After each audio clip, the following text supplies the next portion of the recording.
Welcome to the Trainer's Bullpen, where trainers in the law enforcement space come to hear experts talk about their work, experience, and research into human performance, particularly as it relates to the critical aspects of training motor learning and decision-making. The purpose of the Trainer's Bullpen is to help bridge the gap between law enforcement training and the findings of academic research and current pedagogical best practice. Our desire at the Trainer's Bullpen is to help advance law enforcement training to make research applied and improve officer and public safety. The Trainer's Bullpen is a production of Raptor Protection, and I'm Chris Butler, your host. And today it's my pleasure to welcome to the show Colin Tomes. Colin is a professor, PhD candidate, physical therapist, certified athletic trainer, and strength and conditioning specialist. His interest in getting 1% better every day began when he enlisted in the U.S. Air Force with the objective of training to join a frontline combat team. Although Colin was medically discharged from the service for chronic training injuries, during rehabilitation, he developed an interest in learning everything he could about health, wellness, and human performance. This led to a bachelor's degree in athletic training, during which he certified not only as an athletic therapist, but as an NSCA tactical strength and conditioning facilitator, and conducted research at Bond University with a tactical research unit and the New South Wales Police Force. From there, Colin attended physical therapy school to earn his DPT at Bond University, conducting additional clinical research work with the New South Wales Police Force and the Royal New Zealand Police Academy. Colin also certified as a CSCS after PT school and is now currently a PhD candidate at Bond University. Colin's thesis research is focused on understanding the best application of heart rate variability and wearable technology for tactical athlete mission and training support, as well as how heart rate variability can be used to improve human optimization and support staff efforts. This research is conducted primarily with specialized law enforcement organizations in the US and Australia. Colin's research is matched closely with his clinical interests, which are focused on injury prevention, rehabilitation, and mitigation for military, law enforcement, and first responders, primarily through improved physical fitness and health education. In addition to his clinical research activities, Colin is also an energetic educator and academic advisor to students in pre-health professions. To keep this momentum up, he's a passionate coffee consumer, loves participating in lifting and conditioning, and enjoys relaxing by the lake with his friends and family. Fantastic. Well, Colin, welcome to the Trainer's Bullpen. Thank you so much, Chris. It's an honor to be here. I really appreciate the opportunity and look forward to speaking on my PhD research with you today. Yeah, absolutely. So, Colin, we're going to be talking a lot about heart rate variability. And of course, that's an area of expertise in your particular research focus on how heart rate variability relates to human performance. And this is a very important issue obviously for police officers who are faced with rapidly unfolding, spontaneously occurring, and very high consequence events, whether in the front line as an operational officer, or of course in a specialty unit like a small unit tactical team that has to go into very high consequence type of events. So one of the things that struck me as I was reading through the research, Colin, that you've been involved in is, and as you know, probably for years and years, since my earliest days in training in law enforcement, I can remember being told that heart rate is an indicator of performance. And I remember the graph that was shown on the screen. When heart rate gets to 115 beats per minute, this starts to happen. And at 145, these skills all fall apart. And then at 180 beats per minute, you're basically non-functional. And I remember that. And not only do I remember it, I remember parroting it when I became a trainer. But then when I started to look at the research, I had quite a bit of dissonance, because it occurred to me that heart rate is not as accurate an indicator of performance as I had been led to believe. So, Colin, why don't we start there? Can you talk to us about heart rate and heart rate variability, and what are the two? Why are they different, and how do they relate to human performance? Absolutely. So that piece, I couldn't help but think of some of the research that my mentor, Dr. Rob Orr, conducted with New South Wales Police, where in a patrol situation or in a pursuit situation, in a vehicle-based pursuit, the heart rates of some of these officers in training were recorded at over 200 beats a minute, but yet they were still fully engaged in their tactical driving efforts and still maintaining a level of performance. So heart rate, it's a coarse indicator, right? A very coarse, very big picture, sort of your 30,000-foot view of what the body's doing and how it's adapting and whether or not you're in a high stress or low stress scenario. And certainly like with Lance Armstrong's heart rate was once recorded, I think in the 30s or 40s, right? So with a high level of conditioning, we have a really low resting heart rate, and that's a great indicator of health. But again, it's not a very granular picture. So, for example, if you and I are both given 2 bars of chocolate to eat in one day, and I eat my chocolate one square at a time throughout the day, I'm going to feel probably quite a bit different than if you ate both of your bars of chocolate all at once, right? You just wolfed them down in the morning. You're going to feel really different throughout the day. But we both Obviously, you know averaged. me. Big fan of chocolate, right? So, Uh, uh, right, and so you and I, we both averaged 2 bars of chocolate per day. But how was that distributed within that time span? That's what heart rate variability can do that your heart rate can't. It can tell us how are those beats of your heart distributed over a time series. And so if we look at like a 24-hour, that's sort of the gold standard for heart rate variability, we can see how are those beats spaced out. And a lot of us, and me included, even as a physical therapist, when I first started in this research area, I thought that well, your heart should be beating consistently, right? If it's 60 beats a minute, that means that every beat was about the same distance apart in terms of time over that minute. You had 60 beats, so one every second consistently. And that is absolutely not the case, right? Unless something's really wrong, as it turns out, right? So that would mean that your heart rate variability is 0 if every single beat was once a second for a minute. But a 60 BPM, we wouldn't think anything of that. That sounds pretty normal. It sounds pretty, not very anomalous at all. Oof, stumbled over that a little bit, but if you had an HRV of 0, we would be concerned about you because it means that your heart isn't responding to the conditions. It's not changing. It's sort of on this autopilot mode, and it's just pumping the blood. It's just trying to keep you alive, and that's it. It's doing the bare minimum to make sure that you're functioning. And that's sort of this it's a result of being overstressed, usually, right? We see very low HRV in very high stress situations. And we see lots of HRV, so really high variability, when you're relaxed or when you're sleeping, for example, if you're sleeping well, anyway. And that can be a whole nother conversation that we get to. But that's the idea there is we're looking at, the heart's not a metronome.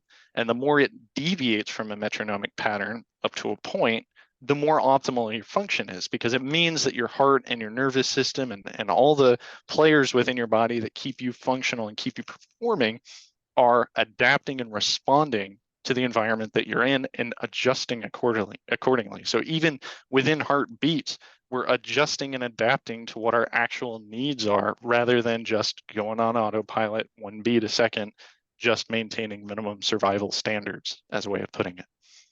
okay, so during a high pressure situation, then an officer who's in that, if their heart is performing, like you said, more heart rate variability is an indicator of better health overall, better performance. So, but during a pressure event, is that still measured during an event like that? Do we still see heart rate variability in those officers, or what happens there? Well, unfortunately, it depends. So not everyone's going to respond the same way to the same levels of stress. In general, I would say that you're going to have less HRV, so less variability, more metronomic type activity when you're under higher levels of stress. And that's not necessarily a bad thing at all. As I think Dr. Kevin Gilmartin put it really well in Emotional Survival. A lot of his work actually was sort of the springboard for my thesis. His emotional roller coaster that he talks about is necessary. It's a good thing, right? You want to have that adrenaline surge when you go into a high threat scenario, so that way you can come out of that with the most optimal outcome. If you're in a very placid, relaxed state when bullets are flying, that's not necessarily a good thing. That's not something that we would want or expect from officers that are trying to intervene in a crisis. So we want to see that HRV go down in a high stress situation, but we don't want it to stay there. And that's the problem. And so that's why we look at these longer time windows, like 24 hours. If we see that you are exposed to a stress situation, HRV plummets, great, good, that's fine. You stay there for the day and you never come back up, that's when we think that maybe there's a concern with burnout or something along those lines. Okay, so the faster the recovery back to a what would be more normal heart rate variability, then that would be an indicator of what you want to see, an indicator of Absolutely. good Yeah. performance. Okay. You want to see that sort of roller coaster type activity. You want to see HRV go up when you're resting, recovering, and you want to see HRV down when you're having that stress response, but we want to see it then recover again once that stress has been resolved. Perfect. So, okay, you've mentioned the stress response a few times now. So I think we need to define some terms here so that all our listeners, we all understand exactly what you mean when you're talking about the stress response. So can you talk to us about that and maybe give us a primer on the autonomic nervous system and the different branches and how those relate to the stress response? Yeah, absolutely. So the term that I use a lot when I'm writing, these sort of medical literature papers is psychophysiological stress. And basically that's just putting emphasis on the fact that stress comes from multiple sources. So, even as like a strength coach or physical therapist, if you come into me and say, your shoulder hurts, well, I'm going to focus in on, what sort of strength are you missing or what sort of mobility or flexibility don't you have that I can give you an exercise to fix so your shoulder doesn't hurt anymore. But life, as certainly as you would know, as a law enforcement officer, is way more complicated than just the physical demands. There's tons of emotional strain, psychological strain, cognitive work that has to be done as a first responder. And we need to look at all of those sources of stress, or I like to put it in terms of a challenge, right? So when you're out on the job, you're faced with multiple challenges. Some of those are physical, some of those are emotional, some of those are cognitive or psychological, and all of them challenge your body. They challenge your mind as well. And we need to be examining how each of those factors is influencing your overall picture of health and performance. So we look at stress as just sort of a way of saying, like, well, what's challenging you? What are the sources of those challenges? And what are the effects of those on your body, on your health, on your performance? And that's what heart rate variability is all about. It's all about looking at measurement from every source possible. Right. Okay. And so like the psychophysiological, the psycho part of it, then obviously that's going to be incredibly variant for every officer because of their own milieu of what that human being brings to that encounter. So I would some of those psychological aspects be like maybe even their exposure to previous similar events in operational settings or training, the perception of their capabilities to be able to meet the demands, any cognitive dissonance that occurs because of a breakdown between the realism of training and the realism of real life. Like, is that what would all kind of come together as sort of the psychological aspects of those stressors? Absolutely. And I don't necessarily have the empirical data to unpack and examine every single one of those factors, although I would love to someday. But certainly anything that the officer brings to the scenario is going to have an effect on their response to that scenario from that sort of autonomic nervous system standpoint. And so for those maybe that are not up to speed on their anatomy and physiology, that's no problem. Happy to recap that. So when we talk about the ANS, the autonomic nervous system, it's got two branches. That's our sympathetic and our parasympathetic. And the autonomic nervous system is itself a branch of your overall nervous system, the other half being the somatic nervous system, and from the Latin, just the body nervous system, which can be a little unintuitive, but that's sort of the aspects of your nervous system that you have conscious control over. So when you move your arm, move your hand, blink, move your eyes, that's your somatic nervous system at work. Your autonomic nervous system, on the other hand, you don't really have conscious control over it. So those are things like your heartbeat, and that's why we like heart rate variability, because it's sort of quantifying what your autonomic nervous system is, although the extent to which it does do that, we'll get into, I think, in a little bit. But that's what we're trying to do here, is what is your nervous system responding to and doing what's its activity that you don't necessarily have control over. And all of those sources of challenge or stress are going to cause results, cause your autonomic nervous system to respond in an accordant fashion. So if you're dealing with, for example, I did some research on lack of sleep, right? So, how does working overnight and then showing up to tactical training, how does that affect your autonomic nervous system? And unsurprisingly, it has a pretty profound influence. And there's some really great research out there by other researchers in Sweden, Norway, in addition to the United States, that have looked at sleep and heart rate variability and how not sleeping really lowers your heart rate variability and limits your ability to recover. It's not necessarily, I think, a shocking finding, but it is good to be able to say, hey, look, we can actually attach some numbers to this now. We can start to quantify it and measure it in much more detail than has been possible previously. Oh, that's interesting. Yeah, sleep is such a huge aspect of law enforcement health that is just really not well understood, and what is understood is not even brought really into the training regimen to help officers understand how to, I like to use the term, weaponize their sleep for optimal health and performance. So when you say sleep, and I just want to camp on this for a minute, I know it may be a bit of a rabbit trail, but so important. So when you say sleep, poor sleep is related to less heart rate variability, which, as you've already explained, is not good.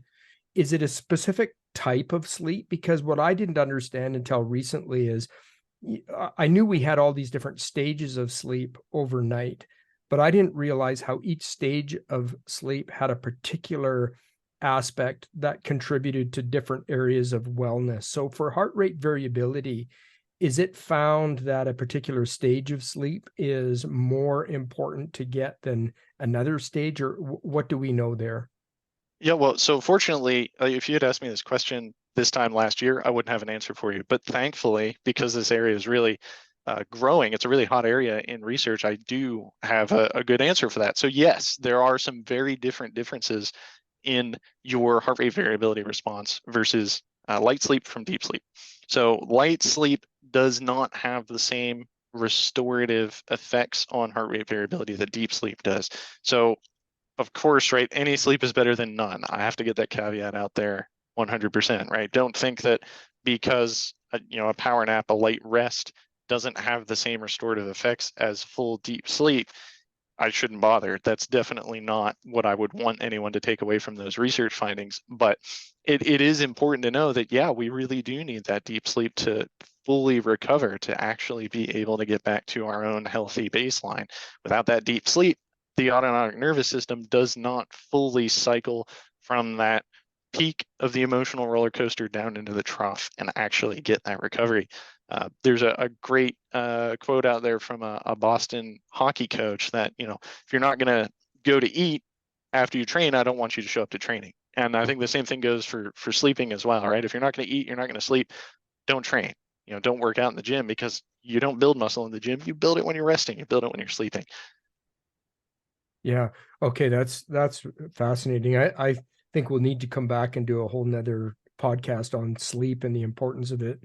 But let's go back. So this autonomic nervous system that you were talking about. So, we often hear about the fight or flight response or the startle response. So is that a particular aspect of that or branch of that autonomic nervous system that fires up when that response occurs, or what's going on there between the different branches?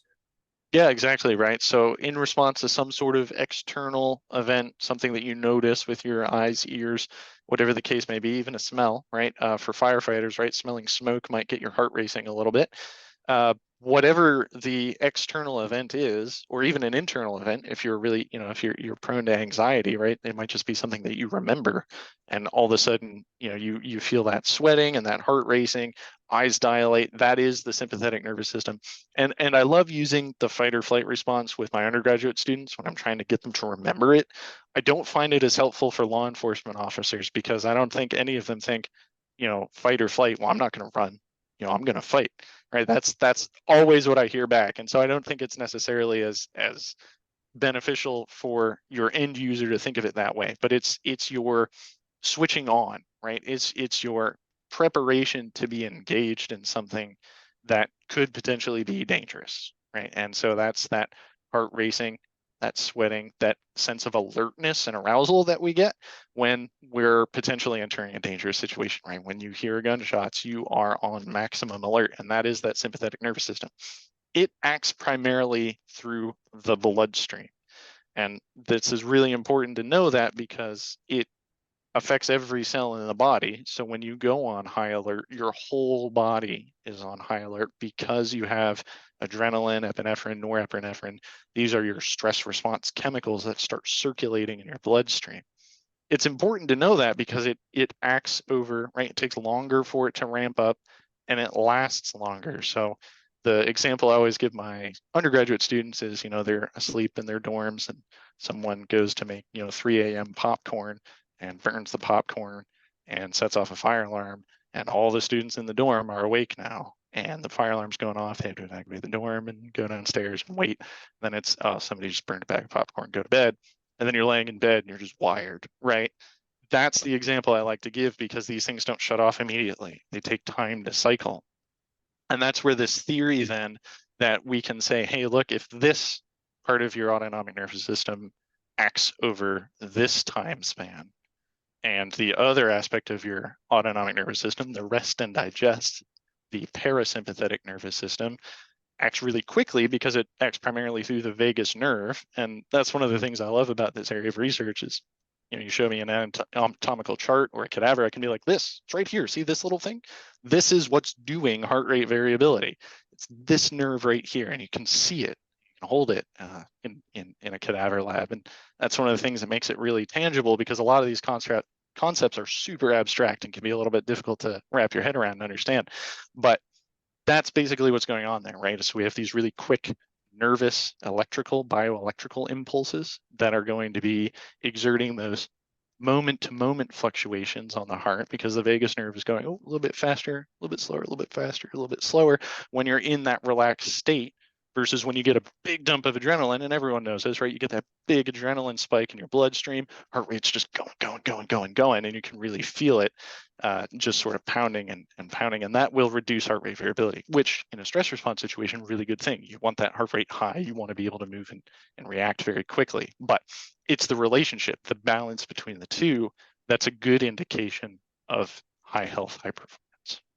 Okay, great. So if I've understood what you've said so far, I'll summarize, and you will correct me if I misspeak. But so when we're not in like a stressful situation, our parasympathetic nervous system is primarily running. It's like the maintenance system of the body. It just keeps everything working correctly. But then if we're suddenly confronted with a perception of a stressor, is the parasympathetic shuts off or shuts down, and the sympathetic nervous system then activates that, what you said, that fight or flight response. That officers don't like that term, but that's our response that is will dump all those chemicals, catecholamines, adrenaline, all that stuff that helps us perform well. But what happens to heart rate when that happens is heart rate variability reduces during that activation.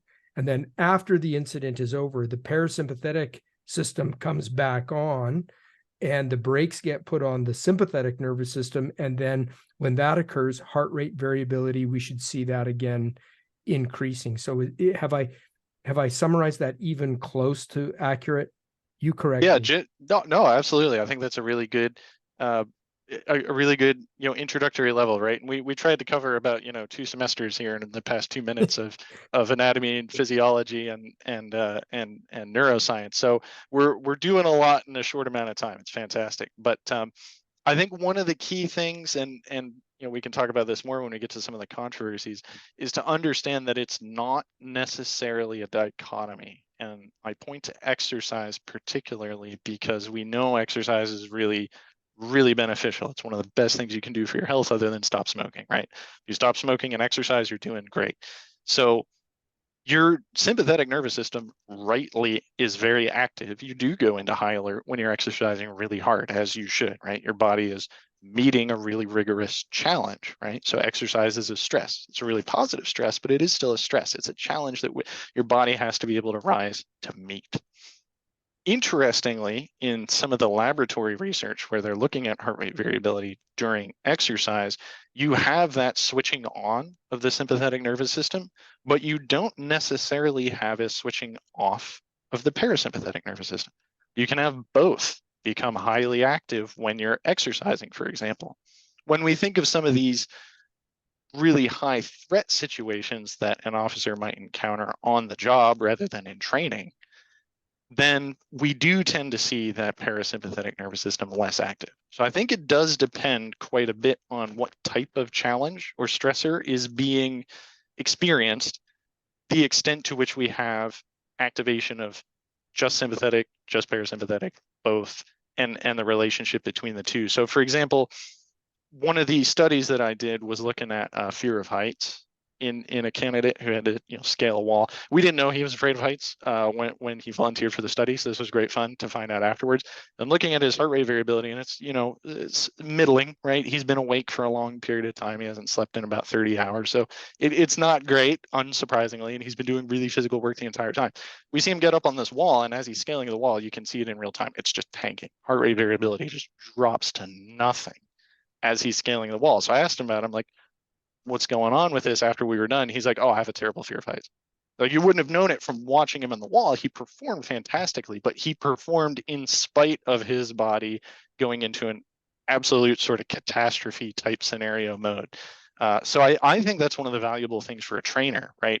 Is this data is really giving you insight that you would otherwise not have. You can say and provide feedback to your candidates like, hey, look, you performed really well on this. You performed really well in spite of your body being in absolute overdrive. And that's a really good thing for you to know. Like, this is a guy we want. This is someone who can go into, something that's extraordinarily uncomfortable for him, but still do the job.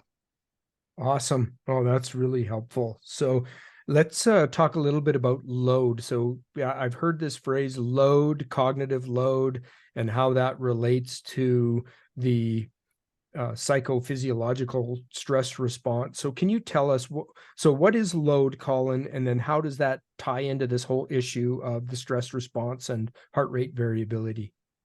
Yeah, so that term load is one that gets used in a few different contexts in the research on this. I use load in terms of both allostatic load, which was a concept introduced by Bruce McEwen in the 90s, and he was looking for more of a public health type of perspective, but I think it applies really well to law enforcement and first responders particularly. And the idea is that if you're left with unresolved challenges or stressors in your life for a long period of time, eventually your body just quits trying to resolve those stressors or challenges, and you just stay in this heightened state perpetually. And that's what Dr. Gilmartin was trying to warn officers against, trying to make sure that you do recover and do restore and do resolve, so that way you don't get stuck in that permanently elevated threat response state, because it's not sustainable. It leads to injury, it leads to ill health. It's even being linked with elevated arterial pressure in the brain, which we know puts you at risk for all sorts of things like Alzheimer's and dementia, right? So if you have that really high elevated blood pressure because you have unresolved stressors and load in your life, you have the accumulation of all these really challenging days, all this overtime, all these nights without sleep, family issues, economic issues, whatever the source is, and all of it builds up over time and never gets resolved. Blood pressure goes up, leads to damage in the brain, leads to some of these really serious chronic diseases. So I don't want to, not a physician, right? So not trying to issue medical advice over the air here, but I think it is something to absolutely be aware of. And that literature ties really nicely together with Dr. Gilmartin's work. And I think it's highly applicable in the law enforcement community. The other type of load that we talk about is just sort of the summation of all the different sources of challenge. So we talked about the different sources of stress a moment ago. Well, that summation is sort of the whole total load, the holistic load imparted to you during that event. And I'll put that in context for the specialist police selection events that we looked at in Australia, where we had a group of gentlemen out in the field doing a land navigation exercise. So not unlike sort of the star drill that Green Berets do, right? That sort of point-to-point azimuth-based land navigation, really hot, humid conditions, really rough terrain there in Australia. We're looking at their heart rate, and it's somewhere between, 80 and 110.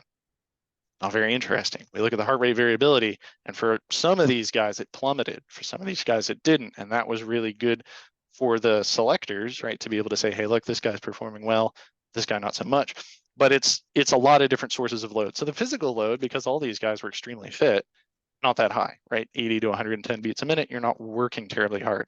But you're having to think, right? For anyone that's done any of these land navigation drills, you know that you have to do math, you have to be able to remember how many steps you've taken, count your paces, maintain your direction, use proper radio protocol. There's all these different things going on. And then there's the emotional aspect in the selection course of, hey, I need to make sure I do this well because I don't want to fail, because I want this to be my career. I want to make it through. So you have all of these competing internal and external stressors or challenges. The combination of those is the load for that event. Okay, awesome. So when you said was it allostatic load? Allostatic load, yeah. Allostatic load. So would another term for that be like chronic? Because I've heard the word chronic stressors. So as opposed to acute stress. So a situationally driven stress could be an acute stress, like you spoke about. What are the complexities, the demands, the consequences of this event that I have to solve as an acute stressor? So, but would allostatic also be like all of those chronic issues, those unresolved issues that an officer also brings to an event? Would those be synonymous terms? Yeah, I think particularly for the end user, that might be a great way of describing it. Sort of like, what's current in your day? What did you experience this past shift versus what have you experienced over your career? I like looking and trying to marry some of those disparate areas and fields in the research. It's one of the things that I really enjoy doing. So I like that term allostatic load, especially because there's a really robust literature behind it that I think translates really well into this field. But yeah, for just your day-to-day usage, right? You've got your acute stressors, your acute load, and then your chronic load, your chronic stressors. Okay, and I love that you've mentioned a couple times Gil Martin's work, Kevin Gil Martin. He's done an amazing service to the law enforcement community and continues to do so in that area of emotional well-being, emotional health, and wellness for officers. So love his work as well. So with you mentioned that in your paper that we're going to talk about here, in one of your papers, we'll talk about a couple of them, but you state that the use of heart rate variability, well, an accepted measure of stress in athletics, remains controversial in the tactical environments such as military, police, and firefighting. So that begs the question, why is heart rate variability accepted in the athletic world as a measure, but controversial in public safety and military? Well, for one, I think it just comes down to numbers. There's a lot more literature with a lot more participants in the athletic world, which gives you a lot more robust generalization to the wider community that you can fall back on as a practitioner. We just don't have the same numbers in tactical as we do in athletes. And I think that's probably true of just about any area of literature where if you look at, how well did the sports medicine translate to the tactical, sometimes really well, sometimes not so well. Numbers is a big part of it. But I think depending on the researcher you ask, you might find that even in athletics, heart rate variability carries with it a little bit of controversy depending on how it's measured, how it's interpreted, how it's applied. As we talked about at the beginning, right, you can't really think of heart rate variability. If it's low, that's purely because of sympathetic. And if it's high, that's purely because of parasympathetic. And if it's low, that's bad. And if it's high, that's good. There's actually a really well done meta-analysis done in the psychiatric literature that found that individuals with anorexia nervosa, right, so an eating disorder, had unusually high HRV. And certainly, they're struggling with a really serious mental health condition that has really serious physical consequences. So they propose sort of a U shape of distribution for heart rate variability, which I'm a huge fan of. And I think it ties really well to the athletic tactical context because there's some observations that I've seen myself and that some other papers have alluded to where heart rate variability for some reason will go really, really high. You see that with sort of this term functional overreaching, or sort of the early phase of what you might call overtraining. So someone that's, not eating enough, not sleeping enough, not recovering, but still, we look at this in runners, right? So still running miles and miles and miles every day, but not recovering. Their heart rate variability might actually be really high because their body's attempting to recover and restore, but it can't. So it stays in that mode of perpetual attempt to resolve. Eventually, right, you'll see that drop off again. And that person will just end up in an unresolved state. And that goes back to that allostatic load model. But that, I would say, is the biggest controversy in the field of HRV in terms of interpretation, right? You can't say, oh, this is purely sympathetic, this is purely parasympathetic. It's always going to be a mixture of the two, and context is massive. The other piece is how it's measured. I have done all of my research with an ECG, so an electrocardiogram. That is the gold standard. That is where we're actually picking out the electrical peaks from the heart. There are a lot of other products, some of them good, some of them maybe not so good, that use a PPG, so that's pulse plethysmograph. Anybody that's an EMT is going to know what that is. That's a little clip on the finger, or a ring-based or a watch-based, some other sort of limb-based system that's not actually measuring electrical activity of the heart. So it's not truly the same thing as heart rate variability as we know it. Obviously, there's going to be a really close relationship between what the pulse plethysmograph registers as heartbeat and what the ECG registers as heartbeat, but they aren't necessarily the same thing.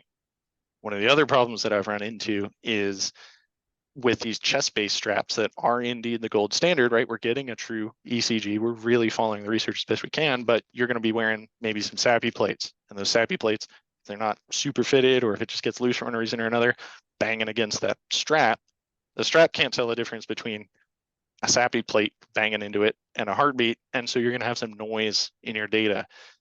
Fortunately, you can get decent heart rate variability measurements with as little as 30 seconds. It's not ideal, but it's possible. We want 24 hours of good, clean data to really know what's going on. But if we have even short windows, we can still get good measurements. It's just important to know that noise is an issue that you see in tactical that you don't always see in athletics. Okay, so I can't run, I shouldn't run out and buy a bunch of polar heart rate monitors or at the fitness tracker watches and think that I'm going to put them on officers and get an accurate measure of heart rate variability. Those are, you're telling us those, even though they may claim to measure heart rate variability, the accuracy is not sufficient. Well, so I don't really want to get into like particular products or anything like that. But I will say that the Polar system is one I do have some experience with. I don't mind it. I think it's actually really pretty affordable. If you wanted to start, if an agency out there had maybe a limited budget, but they were interested in pushing some of this, frontier here in the scientific knowledge and really doing the best by their people, I don't see that the Polar would be a bad place to start, because it is a chest strap, right? You are getting a decent read there. The H10 strap's really pretty cheap, and there's free software out there that works really well with the Polar system that can give you a pretty good look at your HRV. So the chest strap, I would say, yes, if you can do that, do that. If the only thing, for whatever reason, maybe the agency already has these, like maybe like a Garmin or something that's going to be measuring from the wrist. I mean, some data's better than none, right? So use what you have available, but the true gold standard would be something that's going to be, multiple sensors on a chest strap and be able to get you that true ECG, process it with an actual ECG grade, medical grade software. There are some shirts out there like that have the sensors built in that I think are pretty cool. In addition to like some harness type systems. So there's a ton of different options out there. And I mean, too many for me to even really get into, but the ECG, like anything that's truly getting an ECG, is going to be better than anything that's going to be wrist or finger based. Right. Okay. So there are options, though, if agencies wanted to actually explore monitoring heart rate variability, and we're going to get into your study here about tactical candidate selection and stuff like that. So yeah, okay. So ECG is the gold standard for research, peer-reviewed research like what you've done. But at an agency level, you're saying if you have some of the better technologies out there for measuring like the chest straps and things like that, that it is doable for an agency to actually conduct their own heart rate variability monitoring. Absolutely. Yeah, it can definitely be done. There's free software out there. There's enough information available for free on the internet now that anyone that I think was particularly motivated to look into it could do it.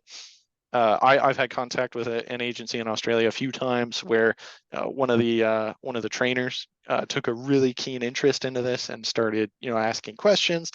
Obviously, I'd love to see someone in the human performance space available to every single agency, but the US, there's many thousands of departments. Some of them are really, really small, like 2 and 3 sworn officers, so it's not always feasible. But I think the dream would be to have someone in the human performance space supporting every single officer. But until that dream becomes reality, we can do our best to get the information out to the people that are in the trenches, so to speak, and it definitely can be done.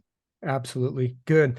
So let's get into a couple aspects of your specific research now, Colin. So in your systematic review that was titled Relationships Between Heart Rate Variability, Occupational Performance and Fitness for Tactical Personnel, and that was published in Frontiers in Public Health. And for our listeners, just as a reminder, if you go to trainersbullpen.com, we will have a copy of that paper appended to the show notes. So would encourage you to download that paper and read it. There's lots of great information in there. But Colin, in that paper, you spoke about the relationship between heart rate variability and several performance metrics. And those were aerobic fitness, tactical scenario simulations, cognition, injury, occupational stress, shift work, and training. So can you talk to us about those? How is it found that heart rate variability is related to those areas of performance? Sure. So to pull back the curtain a little bit on the way these systematic reviews are conducted is we found those categories not because we set out to find those categories, but because that's what was available when we looked at the literature. And in full disclosure, this systematic review was conducted during the height of the pandemic, so it was a real challenge to get everything done at that time. But thankfully, it was a really great paper, and it's since been expanded on really well by my colleague Mark Stevenson, who published a narrative review on the same topic. So I'd highly encourage listeners and readers to check out Mark Stevenson's research as well. Really good work that he's doing in the same space. But with regards to aerobic fitness and heart rate variability, in general, higher aerobic fitness is going to lead to higher resting heart rate variability. And that makes sense just because when you look at really low resting heart rates, there's more adjustment being done between the beats to lead to that higher heart rate variability, right? So as someone trains really hard, particularly in regards to their aerobic training, their resting heart rate's going to go down because the heart's remodeling, the nervous system's remodeling, muscles are remodeling, and everything's being geared towards a really efficient, effective use of oxygen from the blood that's being circulated. And so that efficiency change in the body is going to lead to a more dialed in heart from its nervous input, right? So the nervous input to the heart's going to be a little bit more dialed in as someone trains. And so that leads to more heart rate variability at rest with aerobic health. And so we've done a little bit of modeling, looking at some of this stuff in context with some live data, and found that, yeah, it goes back to the injury prevention or mitigation research that shows that really high aerobic fitness is going to be protective against injury. It's going to be giving you that margin, that cushion that you can fall back on when you find yourself under duress. And so we find that that's reflected in the heart rate variability literature as well, right? So more aerobic capacity is going to lead to more heart rate variability. And so it's going to give you that margin against some sort of calamity. And so it's again, can't really emphasize the need for high fitness more in these high stress occupations than with that literature and the related literature.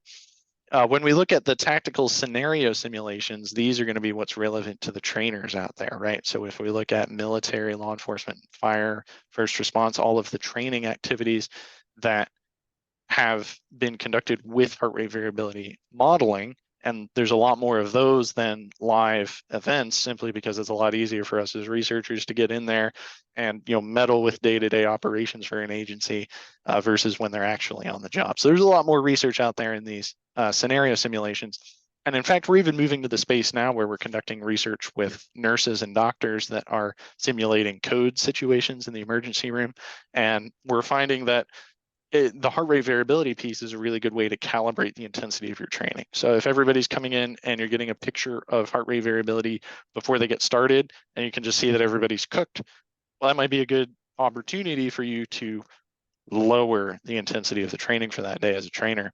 Versus if you complete something that you thought was a really tough, rigorous exercise, you go back and look at the HRV data and everybody's like, still up there, still fine. Oh, we need to increase the fidelity of this. And that was what something has tentatively been seen in this hospital-based research with the nurses and the doctors, is that they're going through this code simulation and they're just fine. Right. This is something that they deal with every day. So knowing that no one's life is actually on the line is a bit of an issue for that training, right? So we need to find ways to make that training more aggressive so that we're actually getting a proper stress response out of them that they have to fight through to continue doing the job. So that's some of the research that we've done. There's some good research done actually with an airborne insertion in a military group that then proceeded through some simulated urban conduct versus a land-based insertion.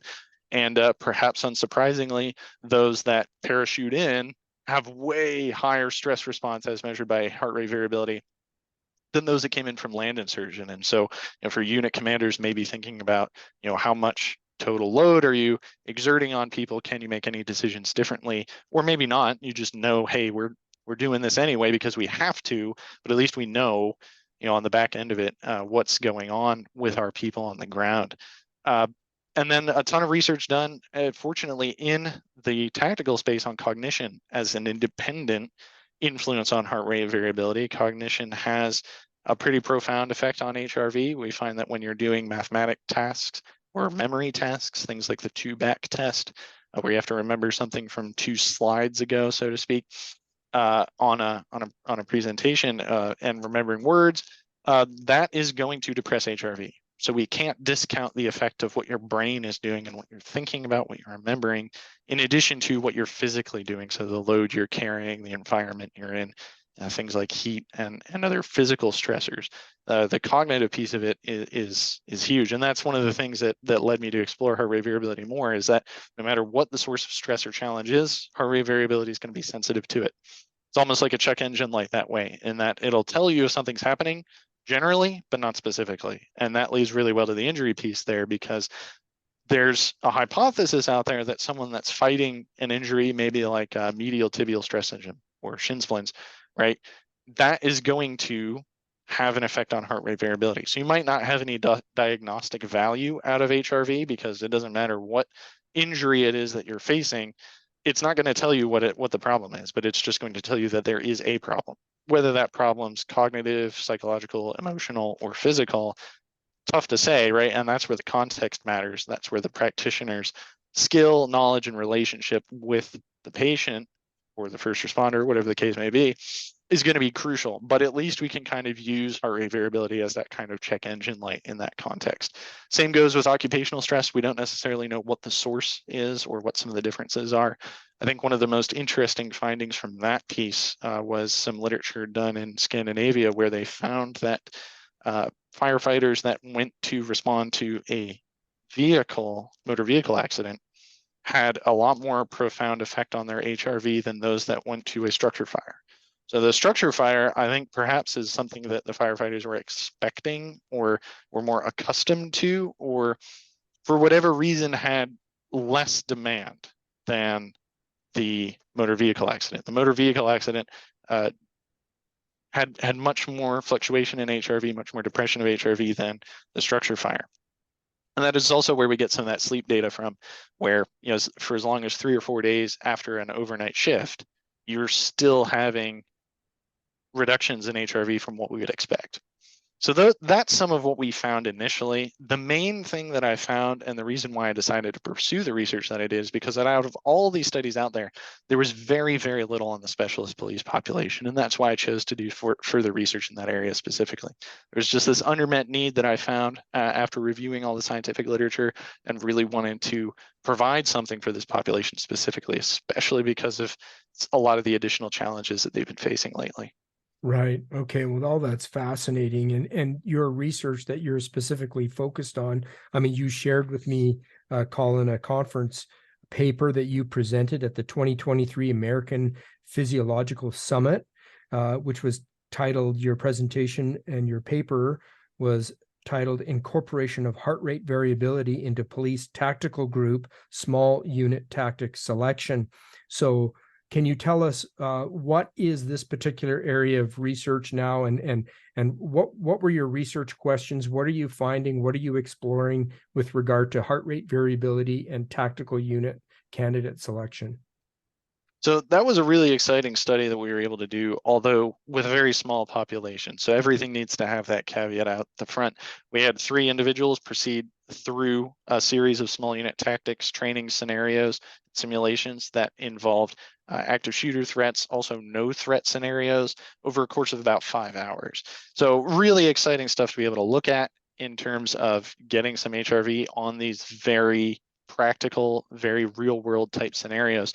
And what we wanted to know was, if we look at the heart rate variability alone, can we discriminate between the highest performer and the lowest performer? Can we say that your performance is reflected in your HRV and vice versa? And we found that, tentatively, yes, there seems to be some of the different domains, right? And heart rate variability can be measured in dozens of ways, right? There are so many mathematical approaches that can be used.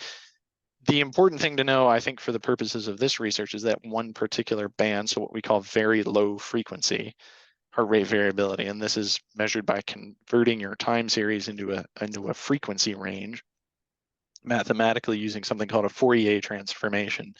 This was the most useful metric in this particular scenario.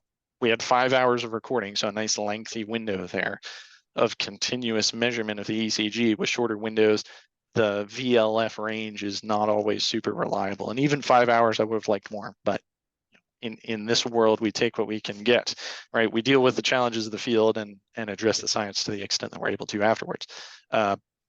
And what we found there is that, yeah, so the highest performing candidate actually had an upward trend in his very low frequency HRV throughout the day.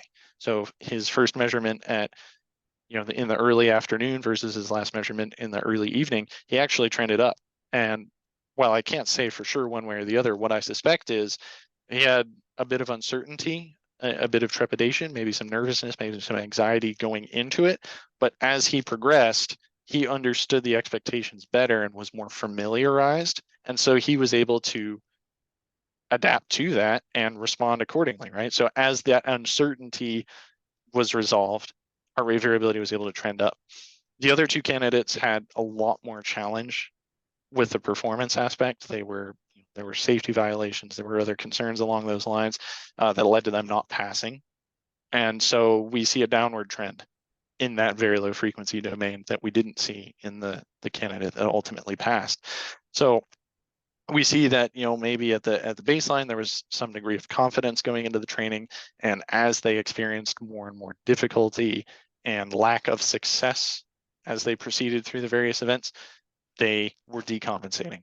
And so I hesitate to use that word decompensating, but they were not necessarily, right, experiencing that upward trend. They weren't resolving the uncertainty, and so they were facing perhaps more stress, more maybe self-imposed stress.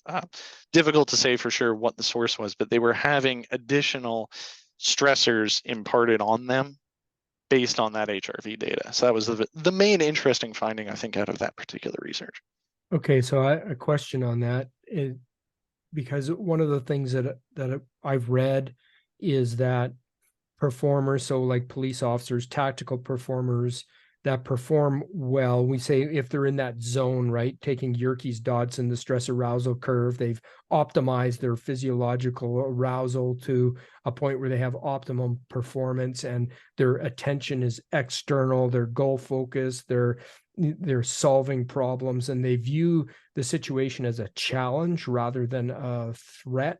So do you think, has there been studies that have shown those performers that have those, you say, decompensation or that poorer heart rate variability, is it often tied to these other factors of performance as well, like those psychological factors, the attentional factors? I'm just wondering about that one student that you had in this study who had that upward trending, who viewed as he progressed, he got better. His heart rate variability was better. Do you think all these other aspects of performance are related to that as well? Yeah, absolutely. And I appreciate that you brought up Yerkes Dotson, because certainly that is a really good framework to be thinking about heart rate variability. We don't necessarily want a no stress state, right? Because that's not necessarily good on Yerkes Dotson either, right? If you're in that totally underwhelmed state, you're not maximizing your life or performance.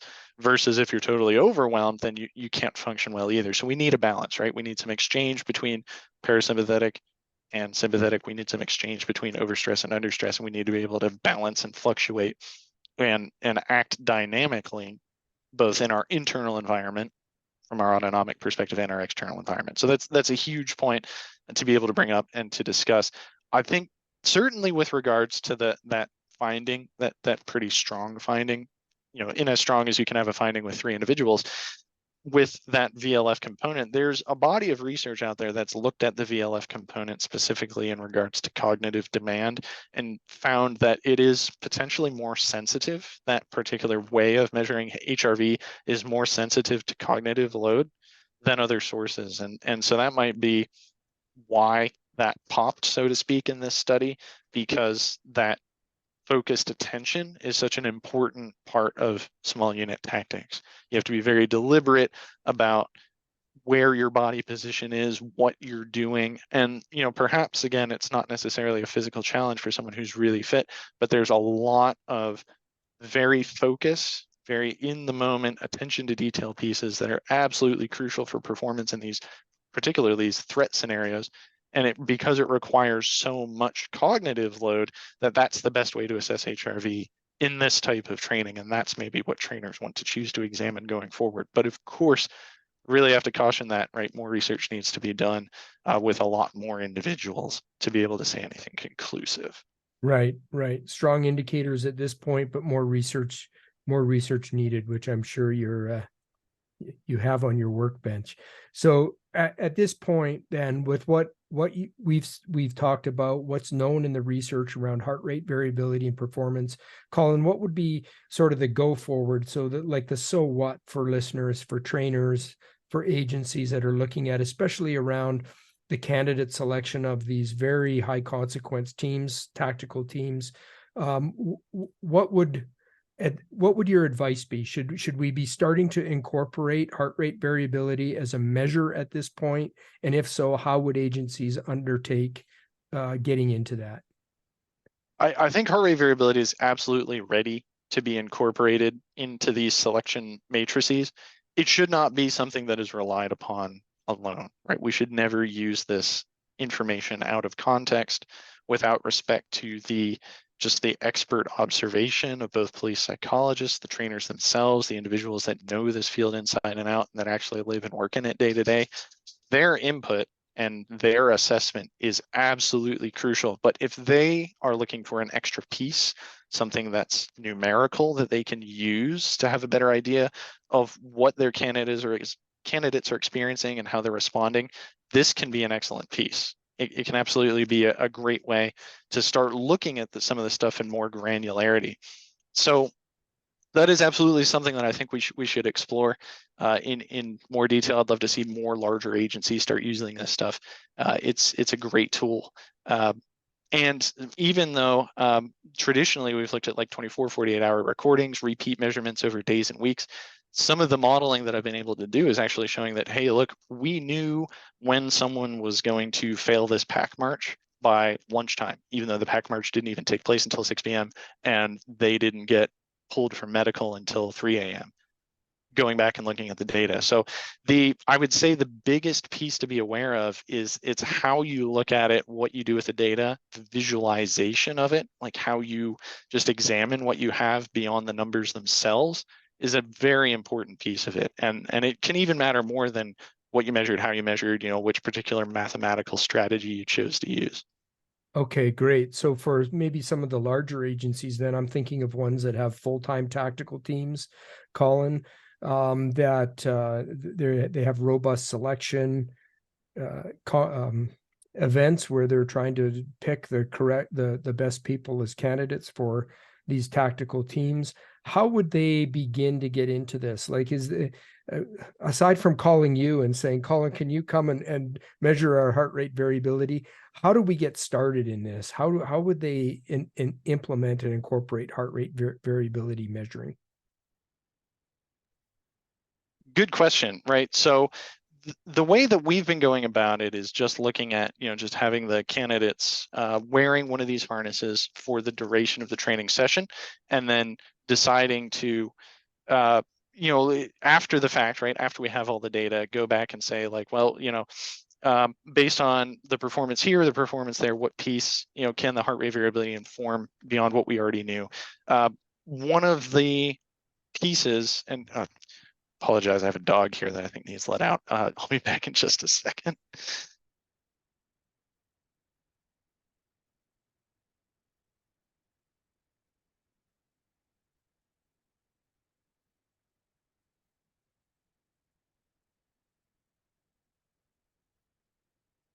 Apologize about that. That's all good. So one of the things that we were looking at there, and unfortunately attrition was really high, right? We started with a cohort of almost 20, and then graduated one out of this scenario, which was one of the concerns that we were addressing. So the extent to which we can draw firm conclusions about attrition and things like that are limited just because of what happened. But going back and looking at that data, what you can see is if you have the attrition numbers on the other end of it, or you have historical attrition numbers that you can look at using, where do the candidates fit in the spectrum of HRV? It needs to be individualized, right? So someone could have what we consider maybe as external researchers really low HRV, but still perform just fine and just make it through. And again, that's why the contextual piece is huge. But in general, I think we're starting to move toward this point where we can use that U-shaped distribution, right? Somebody that's at either end of HRV that when they shouldn't be. We can use that U-shaped distribution to indicate, hey, this is someone who's at risk, right? And so depending on the length of the course, if you have that opportunity to pull that person to intervene and be like, hey, look, you're not eating? Are you just overwhelmed? Are you having, challenges with the technical content, remembering? Maybe we can remediate you, keep you in the course and not lose you, right? Especially with, selection and recruitment being a real challenge. This might be a tool by which we can ameliorate that attrition, right? And so it's really hard to get good quality people. Maybe by using this tool, using HRV as an early warning indicator, we can pull those people, remediate them in some way, and then get them on to where they need to be. On the other hand, right, maybe, if it's someone's really underperforming and you have multiple indicators that they're underperforming, we can use the HRV piece to be like, hey, look, based on this data, based on the experts, we know that you're just not cut out for this, and you can, reassign that person, move them to maybe something that's going to be more suited for them, whether it's their, just inability to make it physiologically or some other aspect, that the expert trainers are going to be able to identify. Okay, I really like how you mentioned that U-shaped bandwidth of performance, because if we know, if the research tells us that we have dangerous ditches on each end of that U-shaped bandwidth. So I'm thinking not even of initial selection, but if we've already selected our candidates and now they're in a 4 months or 6 month basic tactical course, should we be monitoring their heart rate variability consistently all the way through that to make sure that, because if all of a sudden I've got a student who's in one of those ditches with heart rate variability, say at the beginning of the day, and we're going to be doing a very intense day of tactical training, well, maybe I need to dig deeper into that with this particular person and find out what's going on. Are there chronic stressors, things happening at home? What's going on that's causing that? Because I can see that being an important aspect of wellness and making sure that we are monitoring our students all the way through training, because we do want them to succeed. We're not trying to wash anybody out at this point. We want success from everybody at that point. What are your thoughts on using it as an ongoing monitoring structure? Yeah, so I would say that's my research white whale, right? That would be the penultimate thing to do as the next step, to have multi-day monitoring, because we've only had these sort of quick in and out opportunities. Everything we do at the Tactical Research Unit is generally at the request of the agency. So we work really well with these agencies, have really good relationships with them, but we work at their pleasure. And so sometimes logistically, for one reason or another, we're doing these in and out type trips. Having an agency that's like, hey, we have a 4 to 6 month course, we want to measure HRV every day, that would be the best possible situation by which HRV would be a valuable tool to that team, because you can track multi-day changes, right? So somebody's trending, then they drop off. It's exactly right. If you're going to be having a really heavy day, you check in on someone in the morning. If you made it as far as to begin the course, we know you're at least tentatively qualified for the job. We don't want to lose you. What can we do to keep you here? And we have that early warning system, before you're getting put in the back of an ambulance for one reason or another, we have that opportunity to intervene. So that would be the best way to do it. And it can be done easily, right? We could have, everybody checks in for the morning, I imagine, for these courses before they get started. You have 5 minutes with everyone. You just ask them to get, strapped up with their HRV monitor, just sit down in a classroom for 5 minutes and relax, with no phone or no one, no distraction of any kind. That gives you all the data that you would need if you're tracking it multi-day, right? So if you have a couple of weeks of baseline data, even if it's as short as a 5-minute recording, you can then use that to establish a trend for the individual, use that to keep an eye out for fluctuations that would lead you to want to initiate that kind of intervention. Okay, that's great. So, Colin, if there are tactical commanders, tactical trainers that are listening to this and they want to go, you know what, we'll step forward as an agency with our tactical unit and take part in ongoing monitoring during the tactical basic training, could they reach out to you, or where could they go to and begin that process? Yeah, so certainly happy to field questions individually. The best place to go to get in touch is the Tactical Research Unit website. So that's bond.tru.edu.au. They are my mentors, right? So I'm almost done with my PhD, but not yet, right? So a little bit longer to go, and they are the folks that are have gotten me this far, and so they're definitely the best folks to contact. That's Dr. Rob or Dr. Ben Schramm and Dr. Eliza Canetti. Okay, well, I would encourage listeners to really consider that. If you're responsible and you have the influence in your agency to assist and take part in this low-hanging fruit, and it like Colin says, it's very non-invasive and doesn't impact your training. It's just monitoring during the training process. Please consider taking part in that and helping to advance the understanding of heart rate variability and performance in the tactical arena. So, Colin, we're bumping up on an hour, my friend. Is there anything that you're wishing I would have asked you that you want to get across? If you want to talk to us about research that you're involved in right now that's going to be coming off your bench that we can be looking forward to? Yeah, so I'll be happy to close on that note. I've alluded to a couple of studies throughout the day today that have not made their way through peer review, but should be soon. My full PhD thesis will hopefully be available over the coming months, and that'll be something that somebody who's particularly motivated, if you're keen to read through 65,000 words, you can definitely have at it, or take a bits and pieces as you need it, as you find it useful for you or your agency. So really exciting things on the horizon, and definitely really enjoyed the chat today, Chris. I really appreciate you having me on the show, and it was a great opportunity to bounce some of these ideas around and look at what the future may hold for law enforcement training and for heart rate variability as a piece in that. Absolutely. Thank you, Colin, and thanks for the work that you do and the incredibly important research that's helping advance law enforcement performance, particularly in these arenas of extremely high consequence tactical operations. Really appreciate what you do. Thanks so much, Chris.